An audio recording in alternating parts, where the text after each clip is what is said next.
ஒவ்வொரு வார்த்தைக்கும் ஒரு விதமான புரிதலை அர்த்தத்தை நீங்களாகவே புரிந்து கொள்வது என்பது யாரும் பொறுப்பாக முடியாது. நேற்றைக்கு என்ன சொன்னார்னா, இன்றைக்கு மாலை கட்சியினுடைய உயர்நிலை கூட்டம் நடக்கும். கூட்டத்திற்கு பிறகு அது தொடர்பான முடிவை எட்டி நாளை அறிவிக்கிறேன் என்று சொல்லியிருந்தார். நாளை அறிவிக்கிறேன் என்பது செய்தியாளர்களால் மற்றவர்களால் நாளை காலை என்று புரிந்து கொள்ளப்பட்டு இன்று காலையிலிருந்து இங்கே பெரிய அளவில் மக்கள் சேர்ந்திருக்கிறார்கள், செய்தியாளர்கள் சேர்ந்திருக்கிறார்கள் என்ற செய்தியை தலைவரிடத்தில் சொன்னபொழுது எந்தவிதமான அதிகாரப்பூர்வமான செய்தியாளர் சந்திப்பிற்கும் நாம் அழைக்கவில்லை. அப்படி இருக்கும் பொழுது அவர்கள் வந்திருப்பது உண்மையிலேயே வருந்தத்தக்கது. அவரிடம் என்னுடைய வருத்தத்தை தெரிவித்து விடுங்கள். அது எப்படியோ தவறாக அவர்கள் புரிந்து கொண்டிருக்கிறார்கள். கட்சியினுடைய நிலைப்பாட்டை அறிவிக்கக்கூடிய செய்தியாளர் சந்திப்பு தொடர்பான விவரங்களை இன்று மாலை 4 மணிக்கு அதிலே எத்தனை மணிக்கு செய்தியாளர்களை சந்திப்போம் என்கின்ற விவரத்தையும் எங்கே சந்திப்போம் என்கின்ற விவரத்தையும் குறிப்பிடுகிறோம்.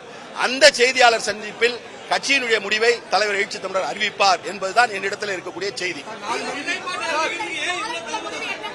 அது உங்க விருப்பங்க, உங்க அவசரத்துக்கு நாங்க முடிவெடுக்க முடியாது. அது உங்களுக்கு அவசரமா இருக்கலாம், எங்களுக்கான கால ஒரு கட்சியை நிர்பந்திக்கக்கூடிய நிலையில யாரும் இல்ல. பிரஸ் மீட் சம்பந்தமான தகவல் it may be 5-6 எப்போன்னு தெரியல.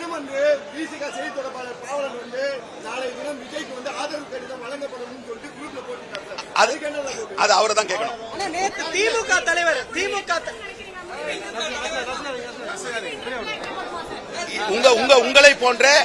உங்களை போன்ற இது எட்டப்பட வேண்டும் என்று நானும் நினைக்கிறேன். ஆனால் கட்சியினுடைய தலைவராக அவருக்கு இருக்கக்கூடிய நிலை இதில் மிக முக்கியமான காலகட்டம். தமிழ்நாட்டினுடைய தலையெழுத்தை தீர்மானிக்கக்கூடிய ஒரு நிலையில இருக்கிறது.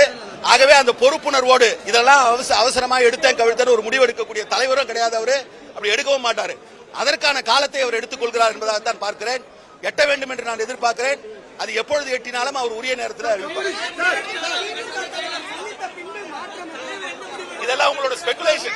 I can't answer for speculation. இதெல்லாம் உங்களோட இன்டர்பிரேஷன்ஸ்லாம் நான் பதில் சொல்ல முடியாது. அது இருக்கலாம். ஆமாங்க, வெயிட் பண்ணுங்க. அதுக்காக உடனே சொல்லணும் நீங்க நிர்பந்திக்க முடியாதுங்க. அவர் எடுப்பாரு, முடிவு என்னன்னு எடுப்பாரு.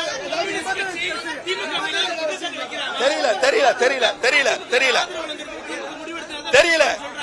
நீங்கள் உங்களோட ஊகங்களுக்கெல்லாம் நான் பதிலளிக்க முடியாது.